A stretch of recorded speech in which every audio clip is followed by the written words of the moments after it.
So I just spent about $25,000 to look at a piece of wood. So you asked me, do I get excited? Well, no, I don't get excited. Do you get scared that they might want their stuff back? Well, I try and stay pretty much with it. I've never... No, I'm on about the aliens. Oh, I didn't understand the question. Well, do you get scared that they might want to come and take their transmitters back? Implants back. Oh, well, if they want to come take them back, they certainly have an advanced technology over we have. They wouldn't even have to appear to me. They could just take them and all be gone. He said that he'd already... Downstairs in the conference room, a British woman called Anne Andrews is telling the 500-strong audience about her son Jason. She says as soon as Jason was old enough to speak, he'd tell her that aliens would take him to their spaceship and make him a psychic healer. And he said, I've been around for a long, long time. He said, I've been here for many thousands of years. After some initial scepticism and much crying, Anne now believes Jason's story and has written a number of books about him, including Jason, My Indigo Son. He said, I've been incarnated on this planet, I've been incarnated on many other planets throughout our universe and beyond. He said a lot of people... She reminded me a lot of my mum. Happiness is surface line. Mum was a tarot card reader, and in the shelf of books just outside her room there would be The World's Mysteries, Elves, Demons, Witchcraft. She used to have people around read the tarot cards, read the palms, would talk about spirits, would talk about ghosts, would talk about the other side, and I was that scared that I never talked to my mum about it and just lived in fear of all this kind of stuff. And, you know, I want to find out why things that go bump in the night made me scared. Anne Andrews says her son Jason was an indigo child, and I once actually went to a meeting of indigo children. Basically, what happened is the diagnoses of attention deficit disorder have shot up. I think, on average, 2 kids in every classroom in America have been diagnosed with attention deficit disorder and are on Ritalin, which is obviously a really traumatic thing to happen to a family. And some of those parents, especially if they're slightly new agey anyway, have begun to decide that their kids aren't suffering from ADHD. What they are highly evolved indigo children who've been sent down to Earth to heal the planet. And they have meetings, they have indigo meetings. Is it kind of, I can imagine that it would get a bit pageanty. Well, my child moves things with his mind. Well, my child can access the 4th dimension, so trumped. Well, I went to an indigo meeting once, and what they did was they blindfolded half the kids and told the other half to guide them across the room using telepathy. And I hate to say this, but they were bumping into pillars and falling over chairs. And I know, it really broke my heart to see it. Anyway, Anne Andrews believes her son Jason to be an indigo child. With all of this stuff, whatever Anne Andrews has got to say is kind of, well, if you're saying it, I have no reason to not believe you up until there's evidence that you shouldn't. For me, it's why would you lie? And Jason noticed Back in the conference room, Anne Andrews is showing the crowd some very blurry photographs she's taken of UFOs. She says the aliens routinely take Jason away for indigo training aboard spaceships, and she sometimes manages to photograph it happening, but the pictures never come out well because she's only got a disposable camera. When it's time for the Q&A, Robbie's friend Brandon walks to the front. Hello.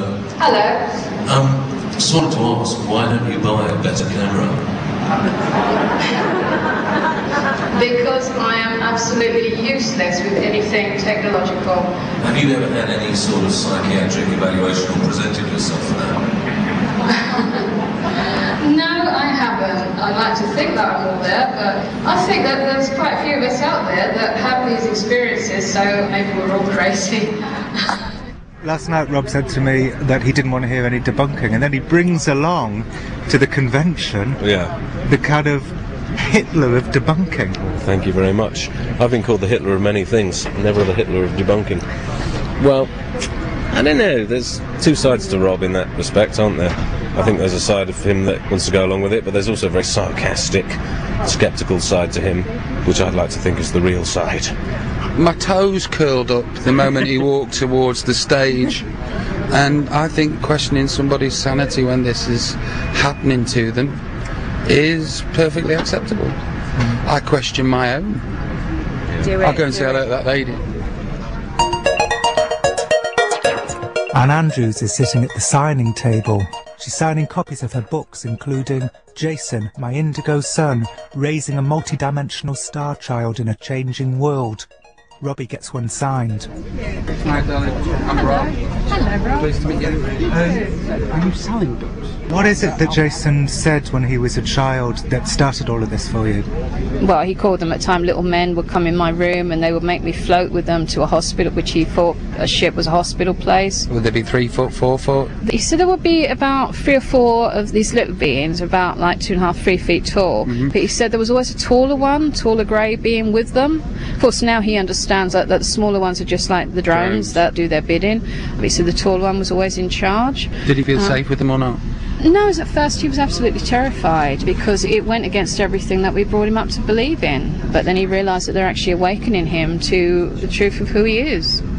Can I ask you, do you, because I do a lot, question my sanity as regards to this kind of stuff? Do you still sometimes go, do you know what, have I gone mental? Oh, all the time, yeah. You know, you look towards the rational and you go over everything in your mind and you think, is there a rational explanation? And of course, 9 times out of 10, you can't come up with one. We always say, well, you know, you either laugh or you cry, you know, and we've done so much crying over all this stuff. And when did you come to terms with it? How long has it been? Since you said we believe you, Jason? Yeah, I suppose even when we said to him that we believed him, I don't think we 100% believed him, but we believed that he believed it. And of course, word got around in the small village where he lived, it got very, very nasty for him. So, you know, it's pretty awful, yeah. What is it that he encounters from people?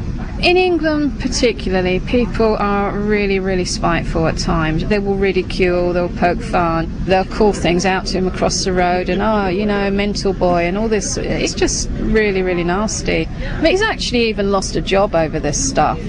If anybody had compassion, even if this was all made up, which I don't believe, by the way, just as an aside, yeah, but, you know, compassion should be shown anyway. It should be. Either which way. It should be, yes. Well, thank you, Anne. You know, you look very much like Robbie Williams. I am Robbie Williams. I thought so. I didn't like to. I wasn't sure, and I didn't want to sound stupid. That's all right. Can I just say that I'm a big fan of yours? Oh, anyway, bless you. so, Thanks, darling.